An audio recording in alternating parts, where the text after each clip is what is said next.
Welcome everyone to the Friday afternoon series. We are midway through April already. It's the weekend before Easter for those of you that celebrate. And Debbie McRae is here today. And what you have for us today, I call her the queen of healthy boundaries. I'm just going to get you a little crown that says healthy boundaries, so, but, but what do you have for us today? Well, today we are going to talk about the drama of betrayal and addiction. So, as we talk about the drama of betrayal and addiction, we're going to focus on a very powerful psychological model that many of us therapists talk about and use, calling the drama triangle. And so, in the 1960s, there was a psychiatrist by the name of Stephen Cartman who came up with this dynamic. It's a framework in understanding relationship patterns, communication patterns.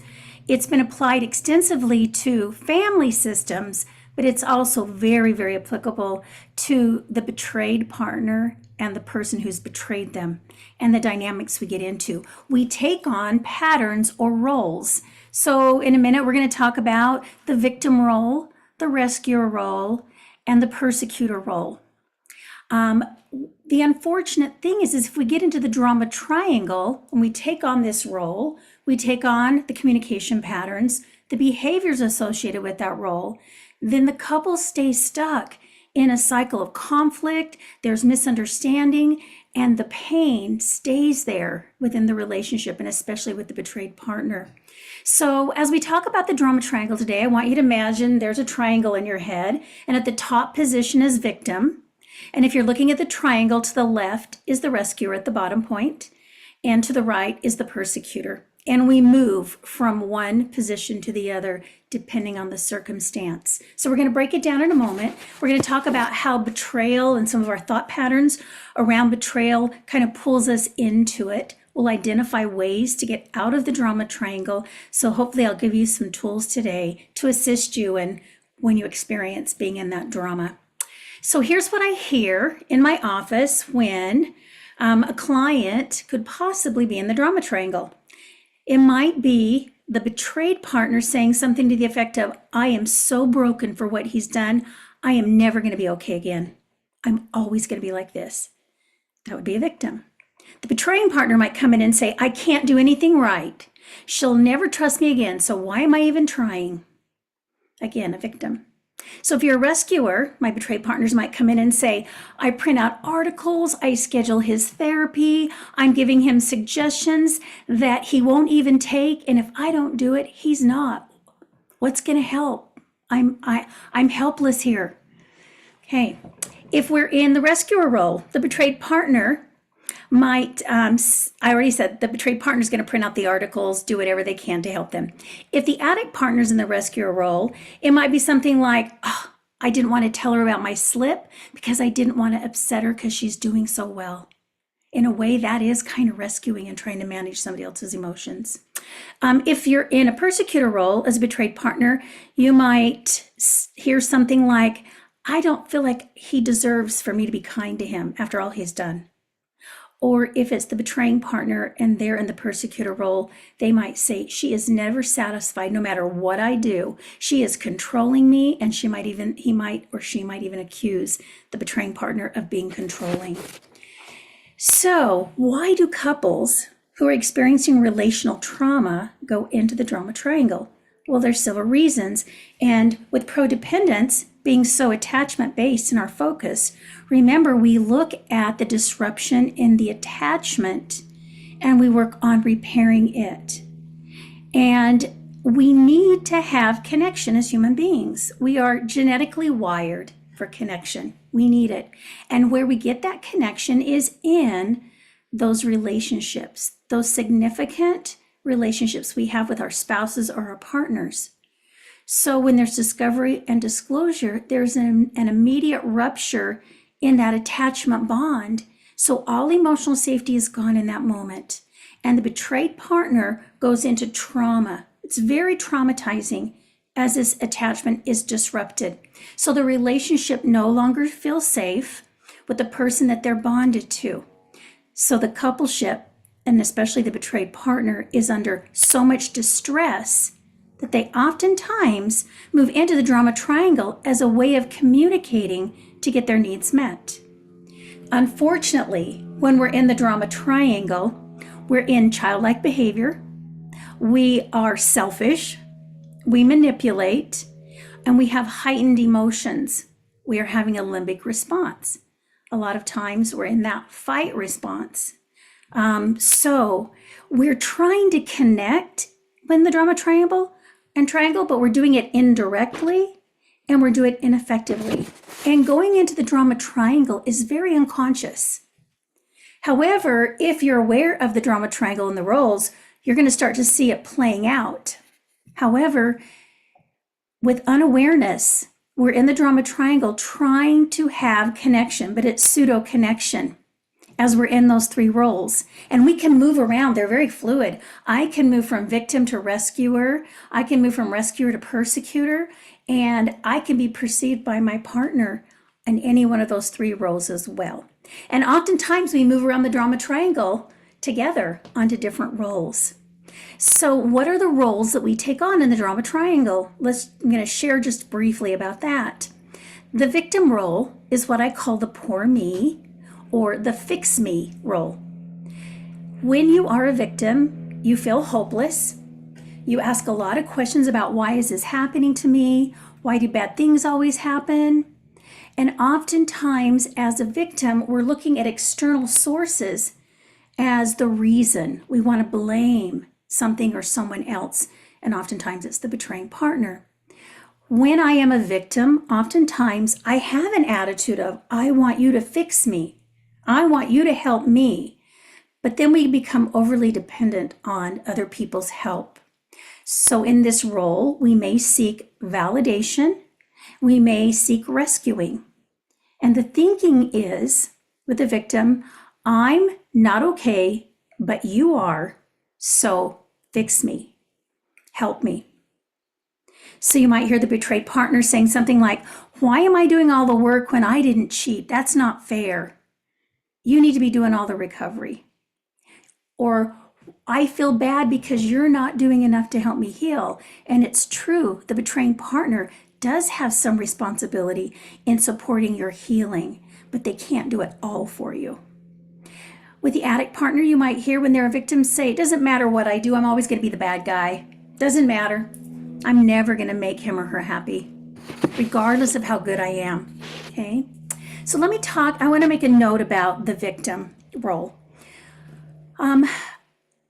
Betrayed partners are the victim of someone else's actions. I want to make sure that you understand that you are a true victim. The difference with the drama triangle is you take on the role. It's actions and behaviors you do. So in that role, there is blaming, you become helpless, you move into this I'm not good enough identity, and you stay stuck there.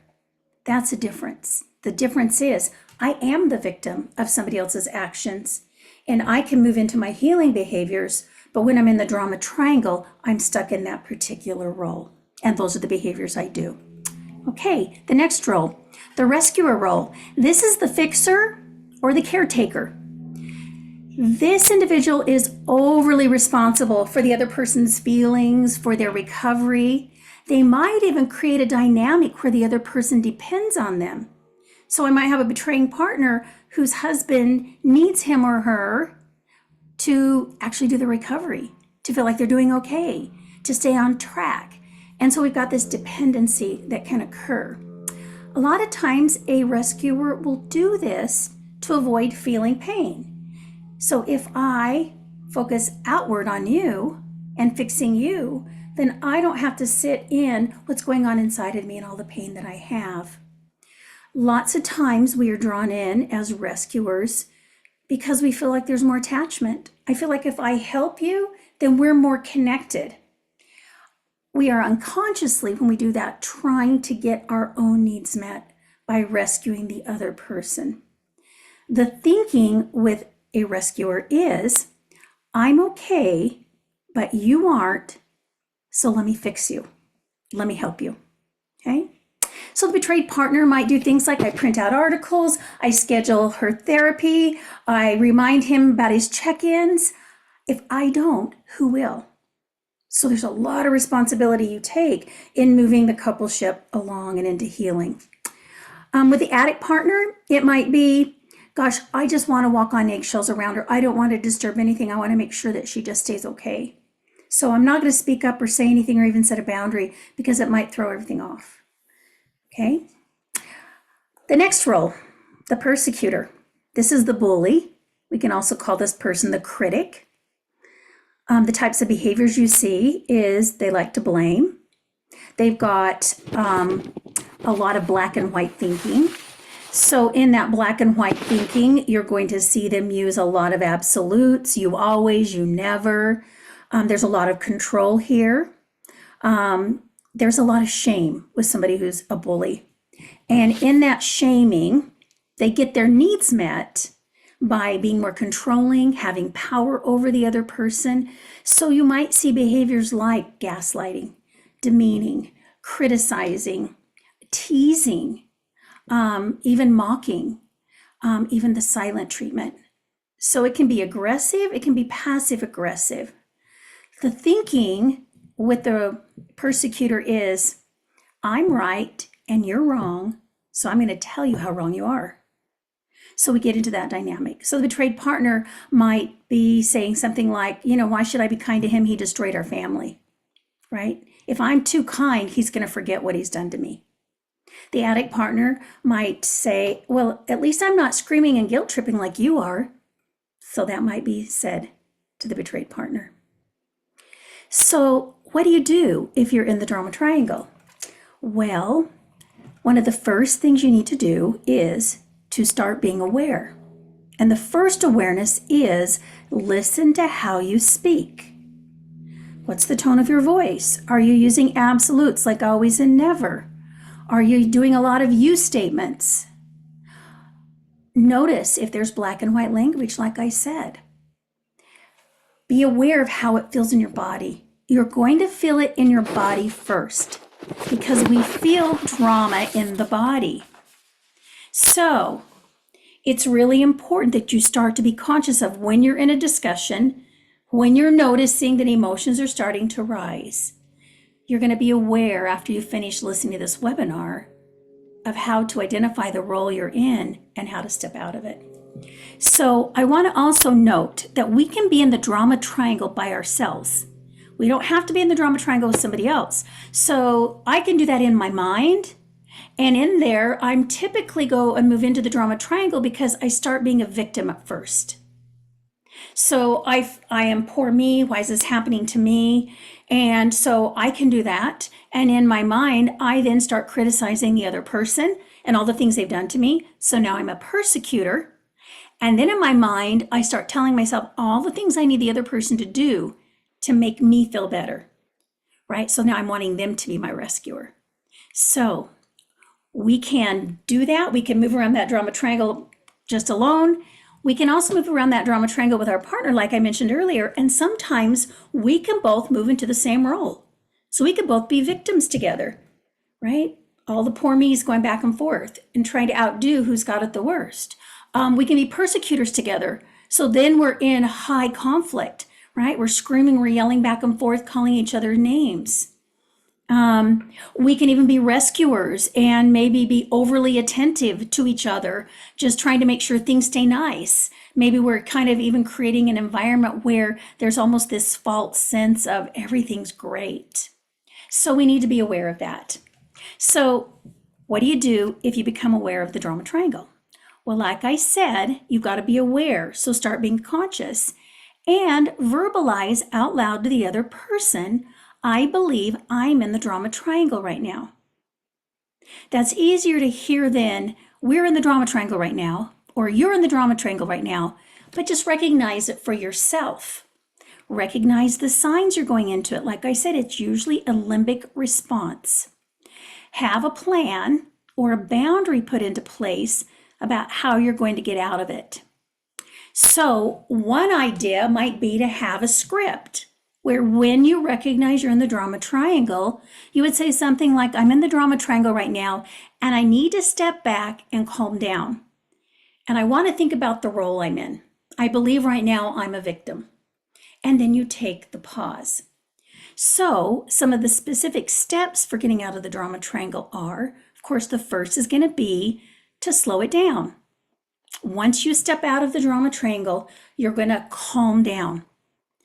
You're going to move into your breathing, whatever breathing pattern works for you. Maybe you're going to do the box breathing with the slow 4 breaths in, holding for 4, 4 breaths out, holding for 4, right? Maybe it's put on some music or meditation, anything to calm the system down. John Gottman in his research says that anytime a couple, when they are in discussion or working together, if your heart rate goes over 100 beats per minute, you need to take a break. My guess is when you're in the drama triangle that your heart rate is high. So you've got to take the break and do self-care. So anything to calm your system, especially your nervous system, so you can reconnect to prefrontal cortex, to that executive functioning part of your brain.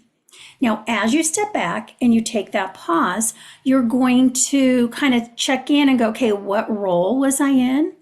What should I do in this moment? What do I need? So think about what story were you in? What behaviors did you move into?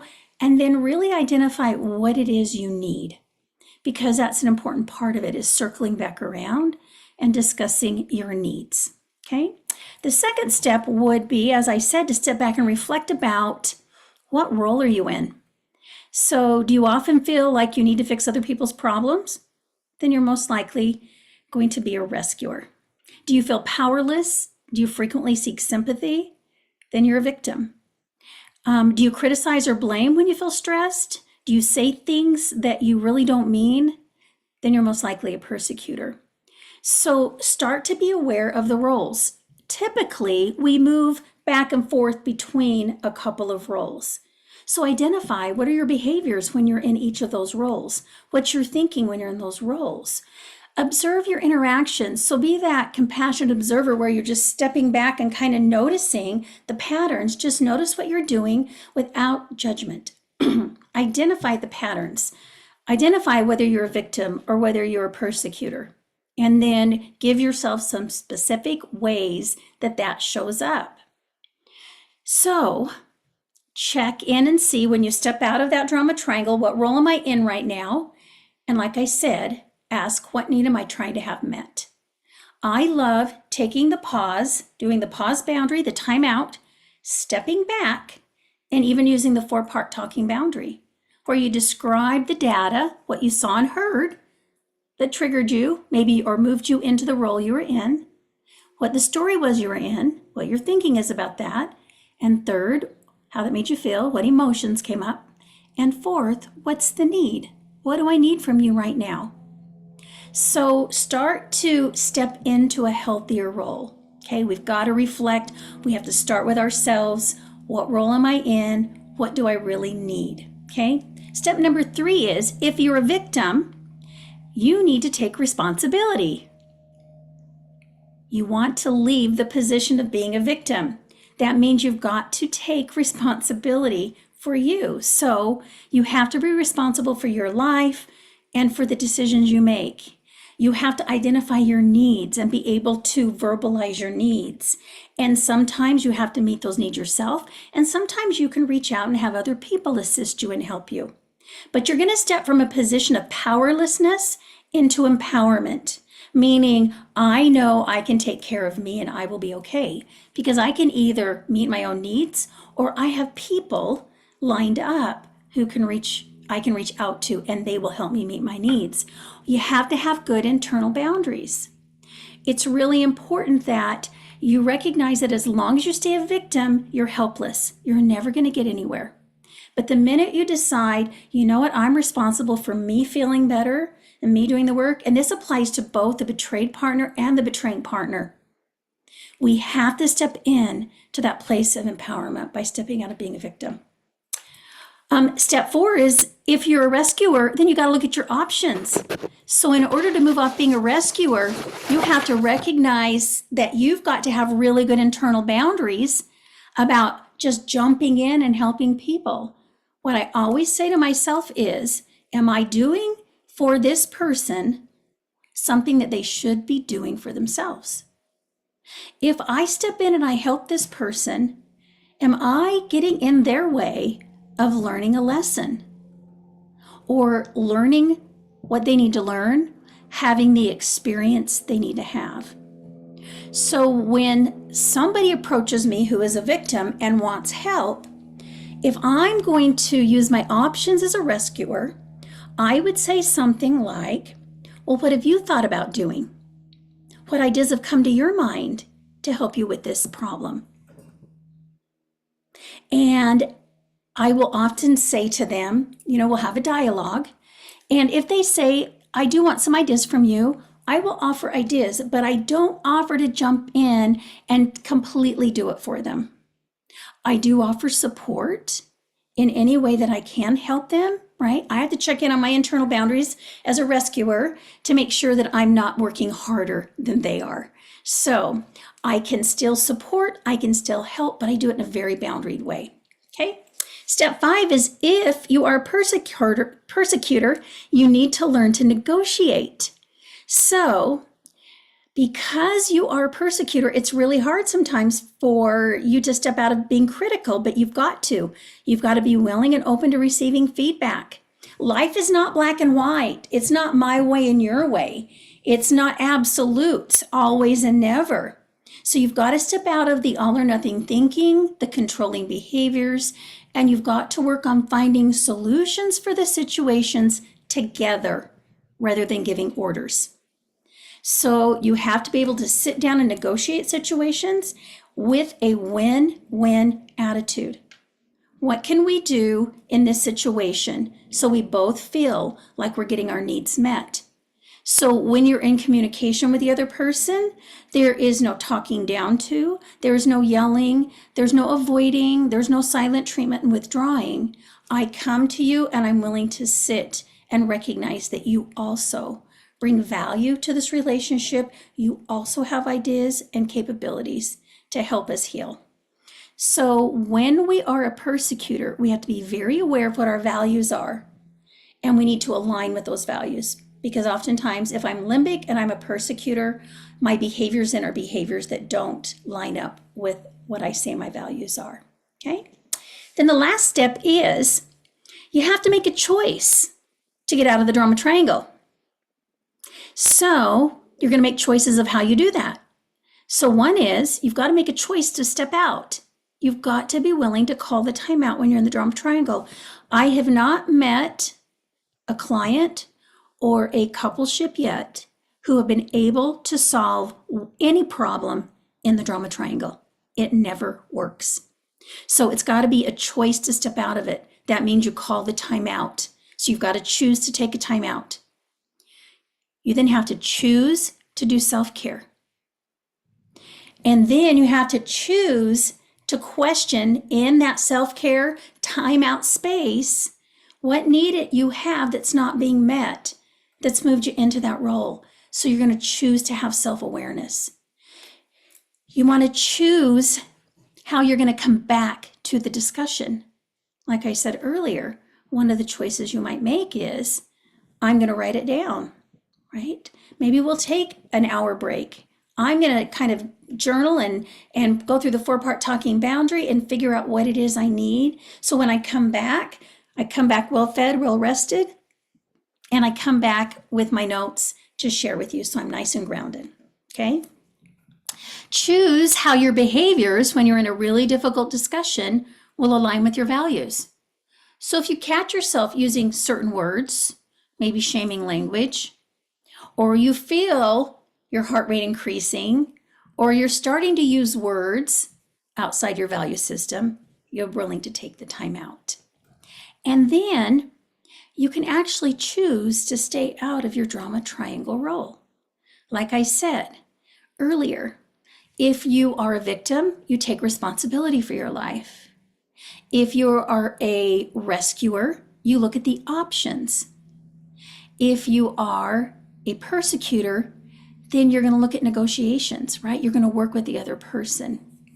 The trauma triangles are a part of the recovery and healing work. It happens. It's unfortunate that it does, but the sooner you can recognize it, the quicker you can step in and use your tools, then we can get you out of it and out of that negative cycle. So I'm hoping that today, as you've learned about the trauma triangle, you've thought of a couple of things to do, and I challenge you to start doing at least one or two things you've heard today to help you stay connected and attached, even in a distressing conversation. I love the drama triangle, and when it's acting it out is powerful, and I've seen it acted out a bunch of times. So I did not know it was from the 1960s, and clearly this isn't just about, addiction and recovery and things like that. This is relational, and it can be with other people too. I love how you're presenting this.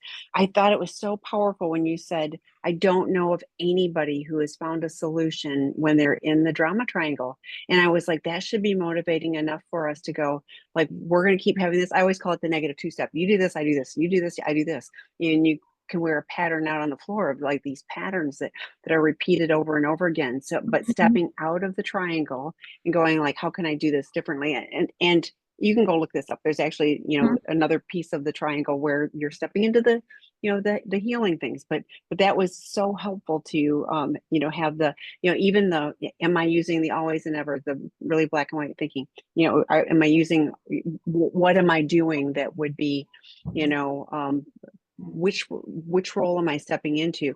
And even the, like, when you're talking about what needs am I looking to get met, and that, but there's always going to be like the fake met. It's not really going to be the satisfying. And I think it was really important to remind, we're all limbic when we're in one of those things, and so we are not going to be solution oriented. We are not going to be able to show up until we get back into our executive brain. So slow, like this keeps coming up across the board. Slow everything down, do the grounding work, figure out where we really are, because ultimately, we do want to be, in relationships and that will meet our needs, and we're showing up for ourselves as well in a way that's important. So great stuff. Honestly, it's one of my favorite topics. I keep going like, I should have somebody do a webinar on this, but I haven't figured out how to do a webinar, like, and having people walking around the triangle and all that kind of stuff. So this is a great presentation, to that point. So, You made me think of something really quick, and that was, I think the key to getting out of the drama triangle is just what you said. You said, do the grounding work. The minute you recognize my emotions are getting heightened, I'm sensing disconnection, we go and we ground ourselves. We do self-care. We go do bilateral. We go walk. We go bike ride. We go put on bilateral music, right? We breathe. We step away and go do something that's regulating, whether that's taking a long hot bath or it's eating a bowl of ice cream. The grounding piece is so important. I tell some of my clients what would be the most grounding thing. And right now I had one say a great big bowl of ice cream. And I said, you go do that, right? You're back in your body. Get back in your body. Because when we're in the drama triangle, chances are we're not completely connected to our body and to the prefrontal part of our brain. So thank you. Grounding is always, always, always a good solution, a good step to take. Anytime. Well, and you reminding, we probably feel in our bodies first. And that is another, to all of this work. It's like, slow it down. Where do I feel it in my body? Am I, and I know for me, so I will only speak for me, but, I find that if I'm intentional and pay attention to what's going on in my body, I will feel it. I'm someone that starts feeling a clenching in my gut, and as soon as I'm feeling a clenching in my gut, now I know to go, what's going on? I can do that little, internal scan. And I have shared with Debbie that the stop it, stop it, stop it, I've used that. And, like anything to interrupt, what's going on. I must have had a lot of stuff going on lately because I've used, the 4-7-8 breathing, the box breathing, the stop it. So, but it does, and I've shared it, and I've given you credit for the stop it, but I said, I did that in, I don't know, 30 seconds or more, but it was like, I did it, and it stopped whatever it was that I don't even remember what it was. That's the grace of this, is I don't even remember what it was that I was so, in an uproar about, but it was really upsetting in the moment. And if you interrupt it, then you have time to process through and, how important is it? I love that question for myself because sometimes it's really important. How important is it that I do something about it right now? That's another one, because like it might be important, but it might be, if I slow down the process and actually get a plan, I might have a better outcome. So, all of these things, but again, we're talking about it in a specific arena. This is across the board. Anything, I started an email to someone yesterday morning, and then I went out for a walk, and then I spent the day, and then I went to my 12-step meeting, and I re-edited it along the way, and then I sent it. It was a difficult conversation email, and it took me that long. But I know for sure if I'd sent version number 1, it wouldn't have gotten, it wasn't the right version. So I was happy with the version I sent. But a whole day with lots of in-between stuff, to get grounded and make sure that I was articulating my needs in a way that maybe can be heard, and I feel good about what I sent ultimately. And I'm sure I wouldn't have if I'd sent the first version. So prefrontal cortex, kind of an important thing. Okay. From a codependent lens, what are my rights in terms of asking my betrayed partner about what he worked on in therapy? Love, love, love this question. So I'm going to talk about what your rights are, and then we're going to talk about how do you get the need that's supporting that right met. So you do have a right to transparency. That is a component of rebuilding trust. It makes me feel safe to know and have an idea of what's your recovery plan. Typically, it's a 3-circle plan. For those of you that aren't familiar with the 3-circle plan, as you're working recovery, you're going to literally map out using 3 circles. We've got the green circle, the yellow circle, and the inner circle, which is red. And in the outer circle, we put all the healthy, healing, recovery type behaviors that we should be doing so we stay in that outer circle. Then the mid circle, the yellow circle, is those behaviors that if we do or we're not doing, is going to make our recovery difficult and increase our chances of having a slip. Then the inner circle is our bottom line behaviors, what we will not do. And that is a pretty hard, strict rule on those in the inner circle. A betrayed partner wants to know that. And why do they want to know that? Because I need to know as a betrayed partner that you really have a good recovery plan so I feel safe and secure. If you have that awareness, and I know you have that awareness, then I feel more settled. I feel like even those are some of the things we can talk about. We can even do recovery work together. If exercise is one of your outer circle green behaviors, then maybe you go walk 3 times a week with each other because it's meeting both of your needs. So be clear on, as a betrayed partner, what kind of things do I want to know? Do I want to know a 3-circle? Do I want to have dialogue around, my partner scheduling their appointments with their therapists and how often they're going? Do I want to know maybe if they learned anything when they were in therapy? Did they have any light bulb moments? Did they come back from their groups learning about a particular topic? That is really important to a betrayed partner. So we can go and we can make that request and that boundary, right? In order to feel safer with you, I need you to share with me your recovery work. And if you do, then I'm going to feel safer with you, so I'm going to move towards you. If you don't share it with me, then my tendency is I'm going to step away from you to create safety.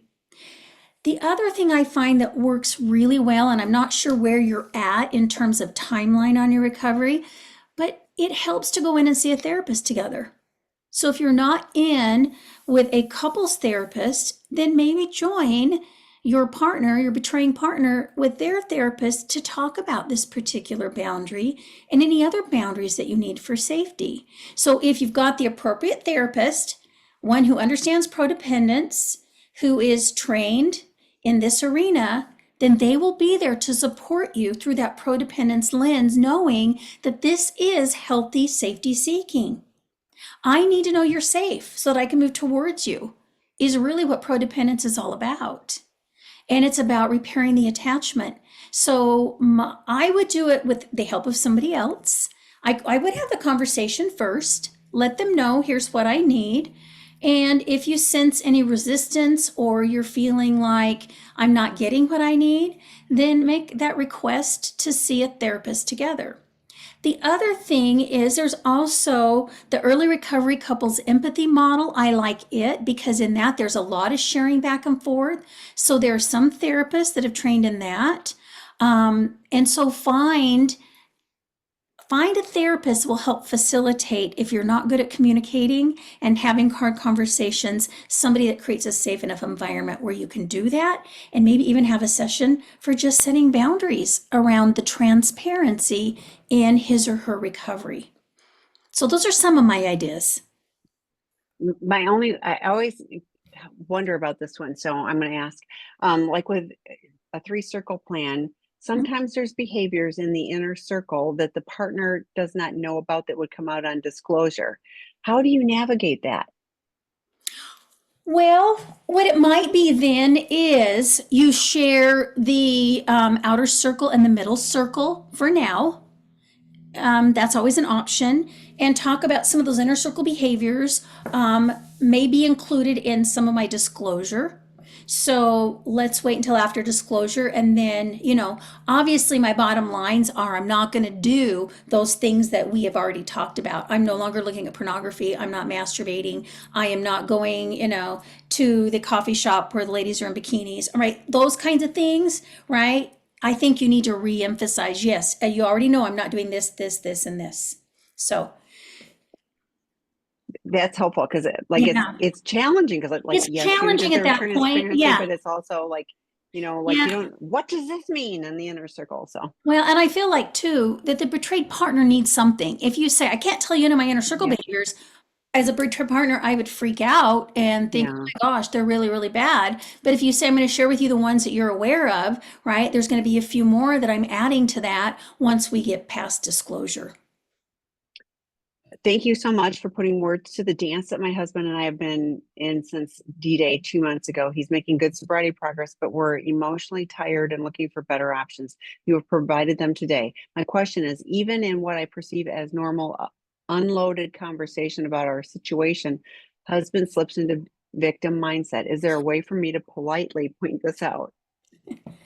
I love you that you use the word politely. Mhm. Remember, he may not perceive it as politely Correct. because he's in the victim mode. So just be aware of that. So the reason that a betraying partner is a victim is typically their shame takes them there. They're hypersensitive. So even if you go to him and have a conversation about a situation that you think there's no charge behind it, when they're in that shame and they move into that victim role, highly, highly sensitive.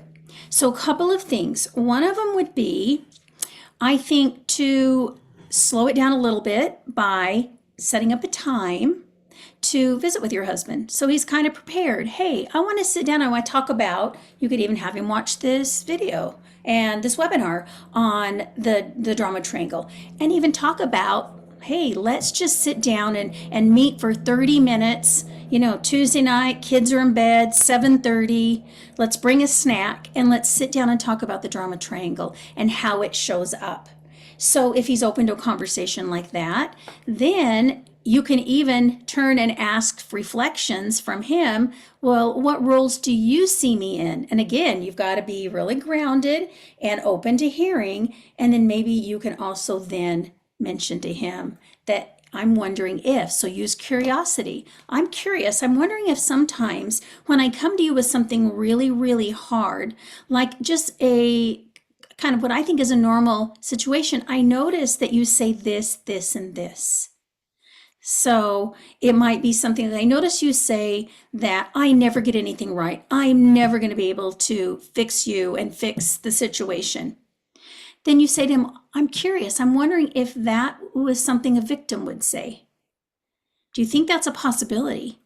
So you can even, I love curiosity because curiosity can take us into having really hard conversations. Again, I think, like I said, first step is getting more education. The second step is slowing it down and maybe sitting down when you're both well fed, well rested, really grounded, just dialogue with curiosity about it. And then the third thing was be okay, so what's the plan moving forward? How do we want to handle that? What's it going to look like? What do you want me to say to you if I see you're in the victim role, or if you see I'm in the caretaker role? Right? How do we dialogue with each other? What words do you want to hear? And get the specific words they want to hear and use those words. So that would be one way to do it. You could also even ask your partner, make that vulnerable request that, I'm noticing that sometimes you say this and this, which with the drama triangle, it sounds like that's the victim role. Would you be willing to go into your therapist and talk about that and see if that's the case? So there's some different ways that you might be able to open up and present the idea to him. Well, and what you're talking about is what can we try to do differently? Like now we're problem solving on a mutually agreed upon goal of we want to have a better relationship. If you're going like what we want is, a healthier and happier relationship, then what do we need to do? And you know, two smart adults, can we, come up with a plan that we can try, and we can always modify from there. But I agree. I do that. I'm curious rather than you always do this, or you're a victim. Like as soon as we're doing that, then defensiveness and everything else happens. So changing, like you mentioned, it's a dance. I call it a dance too. And I was like, when one of you starts changing the choreography, it starts to shift things, because otherwise it's just you do this and I do this and you do this and I do this, and you wear out a plan or a path on the floor. But if you have a plan to move things forward, it can, and you won't be 100% successful, and not everything will work. But if you're trying something different, you've got something to go, well, that was, somewhat, good, but maybe we try this. Great. You're still working together as a team, changing the choreography. So not a question, just to say thank you. This is so helpful in how to best support my son who has alcohol use disorder. And that this is, yes, this is applicable. Like, I mean, just think about, difficult family relationships without addiction involved. People are people, stuff comes up. So, okay, one of my biggest problems is that I can't identify any resentments. It always comes down to me. I think I identify as the victim in the drama triangle, even though I was the betrayer in the relationship. Are these two things linked? I wish I had you in a room to kind of take you down. I call it the funnel. But yes, I do believe they can be linked, and I'm going to tell you why. Resentment is really what I call, it's on the anger spectrum. One end we have rage, and down here we've got irritation, and we can move resentment up that sliding spectrum, or whatever you want to call it. So resentment really sets somebody else up to be my persecutor. So if I feel resentment towards you, you're now my persecutor, and I have to move into the victim role. Because what you're doing to me is somehow irritating me, or making me upset on some level, or maybe even angry.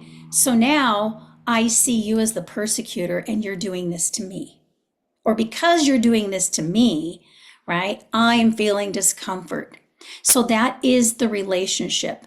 It is not uncommon for those in recovery to want to be on that victim position.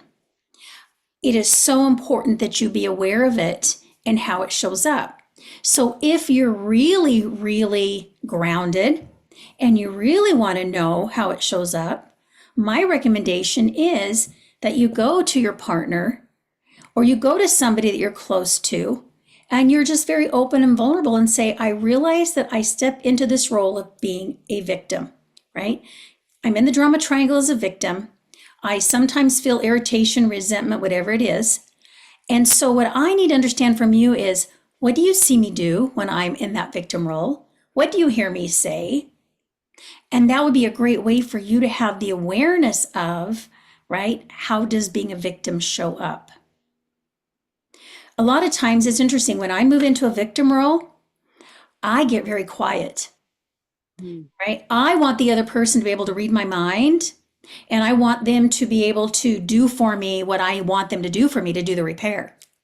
Well, nothing's going to happen. I'm going to stay there as a victim on that role for a really, really long time until I choose to speak up and have my need met. I'm going to stay there. So sometimes we're victims and we don't even say a word. So I want you to be aware of that as well. Sometimes when we're a victim, we also look at people through these distorted lenses. We notice everything the other person is doing to irritate us, hurt us, to make life difficult. So it shifts and changes how we look at the other people as well. I also tell a lot of my clients and groups that if you have resentment, we need to go do some inward reflection to see if, first of all, do I need to speak up about something? Is there a boundary I need to put into place? Or have I put a boundary in place or asked for a need and those are being violated or ignored? Then again, I need to address that and work with that. So being a victim can show up in a lot of different ways.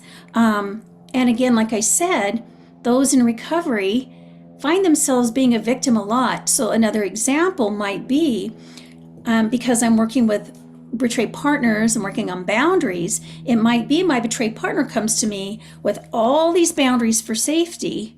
And now all of a sudden I'm the bad guy because I have to have all these boundaries and I move into being a victim. And my betraying partner is the persecutor because they're giving me all these boundaries I need to follow. And all through the codependence lens, that betrayed partner is asking for is safety. I just need to know that this attachment is safe. And these are the things that if you would do them, if you would honor these boundaries, then that's an indicator for me to know you're safe. And oftentimes, if you've got a partner who's in recovery, moving into the victim role, then they're going to easily move into the persecutor role because they might push up against those boundaries.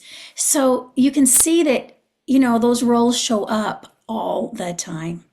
But hopefully I've given you some ideas on that so that you can work on stepping out of being that victim and even starting to recognize the resentment or the frustration that might be there. Well, and I often hear the betraying partner as the victim. Like that is a pretty common thing. So that is, and I love that you even said they can be stacked where both of them are, in victim mode or both in rescuer mode or both in persecutor mode at the same time, and sometimes there's a power up, like two levels. I mean, it's really fascinating stuff. And I really would love to figure out a way to just on kind of a fun side note, have you ever been in a conversation with people where they start talking about, women were notorious back in my day for childbirth stories, right? And we got to one up each other and we all have something worse. And actually, we're kind of playing out the victim role in a way. Yeah. We really it are. was worse for me than it was for you. Yeah. But there's options. So you can, I'm glad you're here and asking questions. So thank you for the informative session. I can definitely relate because I'm hysterically rescuing my betrayer instead of hysterically bonding. So I don't have to sit on my own pain. What is the opposite, healthier dynamic or triangle to ground it to instead? That's a great question. And thanks for recognizing So, in my researching on the drama triangle, there is another approach. I didn't include it in my data. And instead of being a rescuer, one of the things they talked about was transforming it to become more of like your coach. So, a coach doesn't get into the game and actually play the game out and do the work. A coach stands at the sidelines, right? And helps organize and helps encourage, the players on the field to do their very best. So for you, I think the first thing is to recognize that you're doing it, which you have. Know that you're doing it so that you can feel safe. The third thing is just to recognize specifically how you're doing that type of rescuing. And then the why. Why do you feel like you need to do that? What's the fear? So it kind of goes back to, I've talked about the fear cycle. I've done a webinar on it. So you might want to go watch that. So when we're in the fear cycle, we move into controlling behaviors. So we move back and forth between release behaviors, I call them, where we just let everything go. It's kind of to hell with it. Or we go into controlling behaviors. It has to turn out this way. So oftentimes, right, part of the control might be I'm hysterically helping you, rescuing you. I'm trying to make sure you're doing okay. And so recognizing how that looks. Then what you're going to do is find somebody that you can be accountable to. So a therapist would be ideal, or a group would be ideal, where you work in group or in session and identifying the specific ways that you can have that need met, but step out of the drama triangle behaviors. So it could be met with a boundary. It could be met with, I'm going to have to step back and go do self-care. So you've got to put together a self-care plan. So the opposite and healthier dynamic is going to be just verbalizing, saying out loud, I'm in the drama triangle right now. I want to rescue you, right? I want to make sure you're going to be okay. And I'm doing my best not to. Maybe in that moment saying, here's my fear, here's my concern. What are you doing about it? And maybe get the information from your partner as to what they're doing about it. And if they don't know, then you're going to coach them to go work with their therapist and figure it out, or to turn to the men in their group to get some ideas and figure it out. So what you're going to do is you're there to facilitate, but not to do for, is another way to look at it. It's going to be hard because you're right. What's going to happen is once my focus is no longer external, then I'm going to start feeling what's internal. So that's where, again, we talk about in codependence, that whole stabilization is imperative in the very beginning, which means you've got to increase your window of tolerance, how much stress you can take before you go from prefrontal into your limbic system, right? The fight, flight, freeze, survival brain.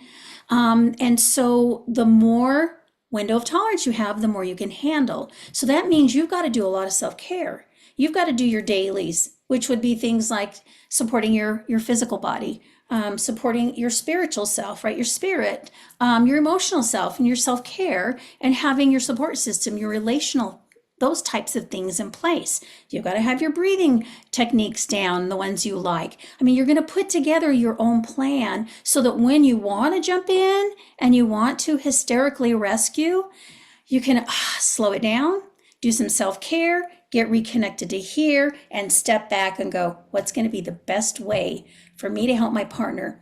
Because there's another concept I teach, and that is when somebody makes lasting change, they're doing it because they're intrinsically motivated. It's coming from within. I want to do it. That's where true change occurs. As a betrayed partner, what I want to do is I want to be extrinsic motivation outside of the person. And there's not lasting change that happens there.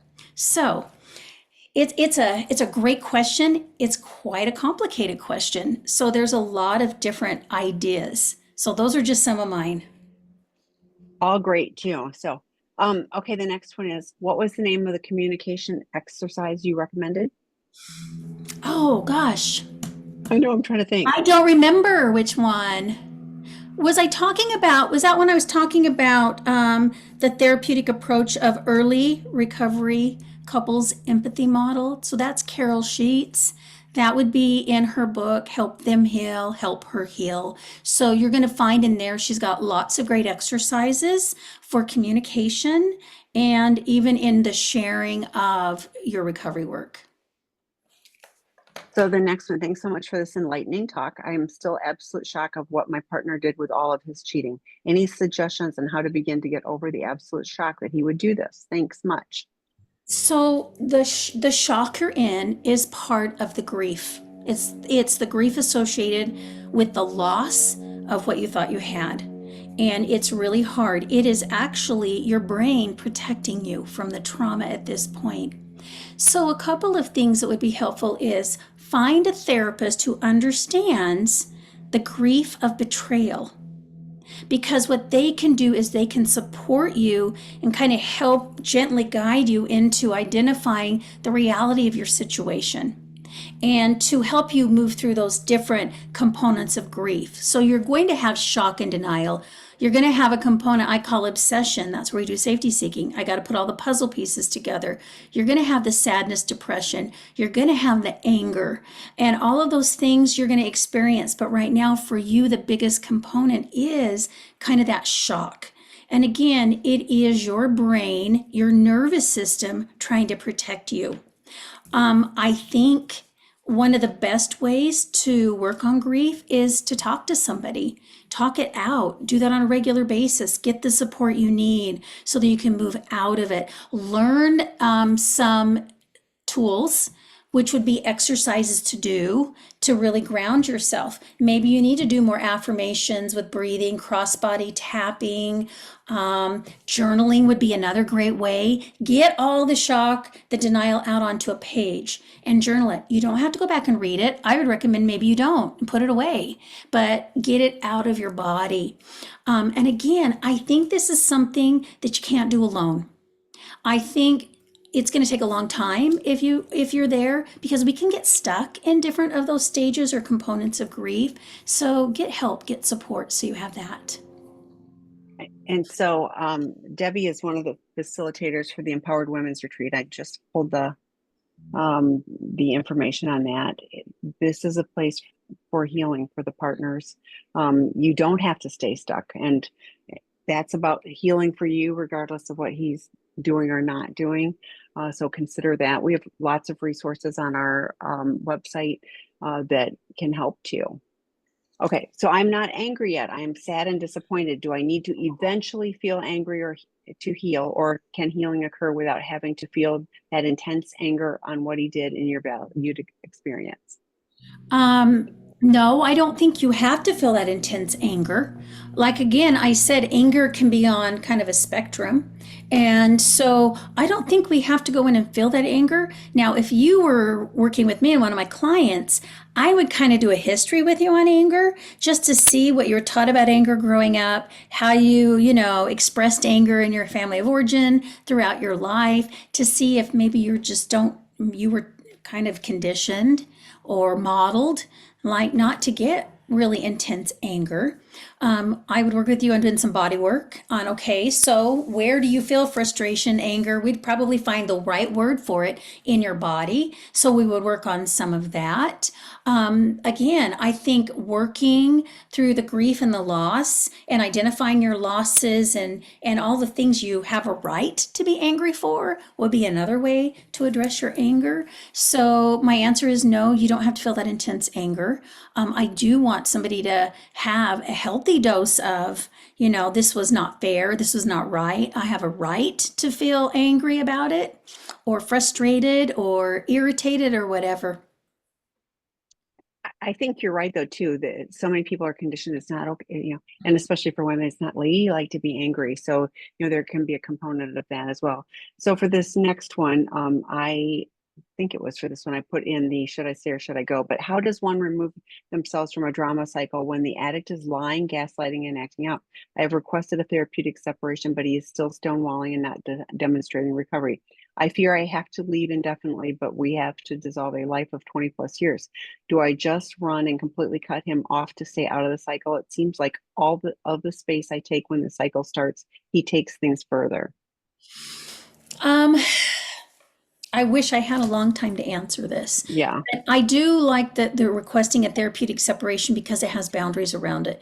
So expectations need to be met. I think definitely in this case, because he's living in the drama triangle and that's where he's choosing to stay, that the safest place for you is going to be outside of it. And oftentimes we have couples do therapeutic separations. And again, it's clearly outlined. There's boundaries, there's expectations that are written out, what I'm going to do. And all those things are laid out. And so maybe you start with that step and see if we can, and hopefully both of you are getting the help you need while you're in that therapeutic separation, and just kind of stay in the moment there and just be that compassionate observer. Just sit back and watch what happens. Focus on your healing and your recovery, staying grounded because you're not in that dynamic, that drama of lying and gaslighting and acting out. And you'll be able at that point to have more clarity about what the next step is. Because I know you said, you're kind of in that thinking of we've had 20 plus years, I have to cut and run. You don't have to decide that now.